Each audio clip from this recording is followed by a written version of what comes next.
આજે આપણે અધિક માસ સ્પેશિયલ એટલે કે વ્રત સ્પેશિયલ મિલ્કશેક બનાવીને તૈયાર કરીશું. જો સવારમાં 1 ગ્લાસ પી લીધો ને આખો દિવસ તમને ભૂખ નહીં લાગે એવો સરસ આજે આપણે મિલ્કશેક તૈયાર કરીશું. તો ખાસ જોજો વિડીયો, અને મારી ચેનલ ઉપર નવા હો તો ચેનલને સબસ્ક્રાઈબ કરી દેજો, અને જો ફેસબુક ઉપરથી જોઈ રહ્યા હોય તો ફેસબુક પેજને ફોલો કરી દેજો, જેથી દરરોજ નવા વિડીયોના નોટિફિકેશન તમને મળતા રહેશે. તો વ્રત સ્પેશિયલ આપણે આજે મિલ્કશેક બનાવીશું, જે એની ઇમ્યુનિટી પાવર ખૂબ જ વધારે હોય છે અને ભૂખ પણ લાગતી નથી. તો ચાલો બનાવવાનું શરૂઆત કરીએ. તો સૌથી પહેલાં આપણે મિક્સિંગ બોલ લઈ લેવાનો છે. હવે મિક્સિંગ બોલની અંદર આપણે 10થી 15 બદામ નાખવાની છે. તમારે 4 ગ્લાસ આ બનીને તૈયાર થશે એટલું, અને જો મોટા ગ્લાસ હોય તમે તો 2 ગ્લાસ ભરાશે, પરંતુ મીડિયમ સાઇઝના જે ગ્લાસ હોય એ 4 બનીને તૈયાર થશે. સાથે 10થી 12 કાજુ, અખરોટ અને પિસ્તા, અને સાથે 1 અંજીરનો આપણે લઈ લઈશું અને એને ટુકડા કરીને નાખી દઈશું. તો આ મિલ્કશેક છે એ ખૂબ જ સરસ એવું બનીને તૈયાર થાય છે. ટેસ્ટમાં પણ એટલો જ સરસ લાગશે. હવે અંજીરને આપણે આ રીતે ટુકડા કરીને નાખી દઈશું એટલે આગળ જતાં પ્રોસેસમાં સારું રહે. ખજૂર 4થી 5 લીધી છે, એના ઠળિયા પણ કાઢી નાખવાના છે. સાથે અહીંયા 1 મોટો ગ્લાસ ભરી અને આપણે દૂધ નાખી દઈશું. દૂધ છે એ રૂમ ટેમ્પરેચરવાળું છે, ગરમ પણ નથી અને એકદમ ઠંડુ પણ નથી. હવે સાથે આપણે થોડા કેસર નાખીશું. બિલકુલ ઓપ્શનલ છે, કેસર તમારે નાખવું હોય તો નાખવાનું, નહીંતર સ્કીપ પણ કરી શકાય. તો અહીંયા થોડા તાતણા આપણે કેસરના નાખી દઈશું, અને દૂધને ડ્રાયફ્રૂટને આપણે મિક્સ કરી દઈશું. હવે જ્યારે પણ તમારે મિલ્કશેક પીવો હોય આ રીતે બનાવીને, તો 15થી 20 મિનિટ પહેલાં તમારે બધા ડ્રાયફ્રૂટ્સ છે એ પલાળીને મૂકી દેવાના. પછી તમારે એનો ઉપયોગ કરવાનો, અથવા તો તમે પાવડરનો પણ ઉપયોગ કરી શકો છો.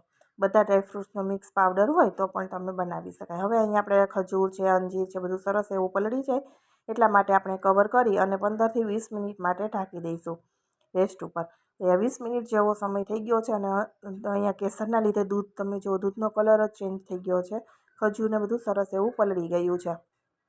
તો હવે ડ્રાયફ્રૂટ્સને દૂધને આપણે મિક્સર જારની અંદર નાખી દઈશું, અને સરસ એવી પીસી અને સ્મૂધ એવું તૈયાર કરવાનું છે. તો અને સાથે ફ્રૂટ્સ નાખવાના છે. તો ફ્રૂટ્સમાં તમને જે પસંદ હોય, તમે અહીંયા એપલ પણ લઈ શકાય, સફરજન અને બનાના પણ લઈ શકાય, તમારી ચોઈસ પ્રમાણે. હું અહીંયા 2 બનાના નાખું છું, 2 કેળાનો ઉપયોગ કરું છું, જેથી વ્રતમાં તમને કેલરી પણ પૂરેપૂરી મળી જાય. કેળામાં 2 રોટલી ખાવ તો 1 કેળા બરાબર એટલી કેલરી કેળામાં વધારે હોય છે. તો તમને જેથી ભૂખ પણ આખો દિવસ ના લાગે અને આપણને એનર્જી સારી એવી રહે. તો 2 કેળા નાખી અને આપણે હવે એની એકદમ સરસ એવું પીસવાનું છે. સાથે ગળપણ માટે આપણે સાકર નાખીશું. ગરમીનું પ્રમાણ છે, ઉનાળો છે, તો આપણે હવે એની અંદર સાકર નાખીશું. જે સાકર ઠંડી પણ ખરી અને આપણી ખાંડ કરતાં આપણને સારી પણ. જો કદાચ ના હોય તો ખાંડ પણ નાખી શકાય. હવે 1 ચપટી જેટલો આપણે ઇલાયચી પાવડર નાખી દઈશું. જે કેળાની સ્મેલ ઘણા લોકોને ના પસંદ હોય, તો તમે થોડો ઇલાયચી પાવડર નાખી દો તો સુગંધ સારી એવી આવે. હવે કેળા, ઇલાયચી, દૂધ બધું નાખ્યા પછી આપણે છેલ્લે બરફ નાખીશું, કેમ કે ઉનાળાની ગરમી છે એટલે ઠંડો મિલ્કશેક હોય તો પીવામાં પણ મજા આવે. તો 1 નાની વાટકી ભરી અને મેં બરફ નાખી દીધો છે, અને હવે આપણે એને સરસ પીસી લેવાનું છે. જ્યાં સુધી એકદમ ફાઇન પીસાય નહીં ત્યાં સુધી તમારે પીસવાનું છે, કેમ કે ખજૂર છે, અંજીર છે, એટલે થોડું તમને વાર લાગે. તો અહીંયા સરસ મજાનો આપણો મિલ્કશેક હવે તૈયાર થઈ ગયો છે, તમે જોઈ શકો છો. હું નજીકથી પણ તમને બતાવી દઈશ. હવે આપણે એને સર્વ કરી દઈશું. હવે સર્વ કરતી વખતે કઈ ચીઝ તમારે અંદર નાખવી એ પણ હું તમને જણાવી દઉં છું, કે આપણે 2 ગ્લાસમાં સર્વ કરી દઈશું. પછી ગાર્નિશિંગમાં તમે અહીંયા કિસમિસ નાખી શકો છો, કિસમિસના ટુકડા નાખી અને એ પણ. અને પલાળવામાં જો તમને ખટાશ થોડી પસંદ હોય તો પલાળવામાં તમે કિસમિસ નાખી શકાય, નહીંતર ઉપરથી નાના ટુકડા આપણે પીવામાં સરસ લાગે તો એ રીતે પણ નાખી શકો છો. હું અહીંયા પિસ્તાની કતરણ અને કાળી જે દ્રાક્ષ આવે છે આપણે, એ ઠંડકવાળી હોય છે, એ દ્રાક્ષના ટુકડા, કેસર, એનાથી હું ગાર્નિશિંગ કરી દઉં છું. તમને મારો મિલ્કશેકની રેસીપી કેવી લાગી છે મને કોમેન્ટ બોક્સમાં જરૂરથી જણાવજો. તો અહીંયા મેં પિસ્તાને કતરણ નાખી છે ઉપર કટિંગ કરીને, સાથે કેસરના તાતણા નાખ્યા છે, અને કાળી દ્રાક્ષ છે એને મેં નાના ટુકડામાં સમારીને રાખી હતી, એ નાખી દઈશું. અને અહીંયા તૂટી ફૂટીના નાના ટુકડા છે. બિલકુલ ઓપ્શનલ છે, તમને જે વસ્તુ તમને પસંદ હોય, વ્રતમાં ખાતા હોય એ વસ્તુ તમારે અહીંયા ગાર્નિશિંગમાં નાખવી, અને એમ જ પણ પી શકાય. પરંતુ કિસમિસને એનો ટેસ્ટ સારો લાગે છે તો નાના ટુકડામાં તમે ઉપરથી નાખી અને પી શકાય. તો એકદમ સરસ એવું આપણું હેલ્ધી મિલ્કશેક બનીને તૈયાર થઈ ગયું છે.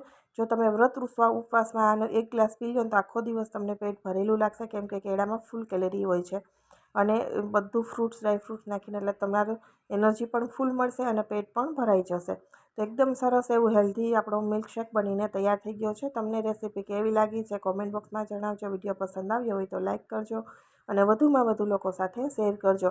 તો શ્રાવણ અધિક માસ છે તો હું રેસીપીઓ નવી ફરાળી રેસીપીઓ શેર કરતી રહું છું. તો મારી ચેનલને જરૂરથી સબસ્ક્રાઈબ કરજો, જેથી રોજ નવી ફરાળી રેસીપીના નોટિફિકેશન તમને મળતા રહેશે.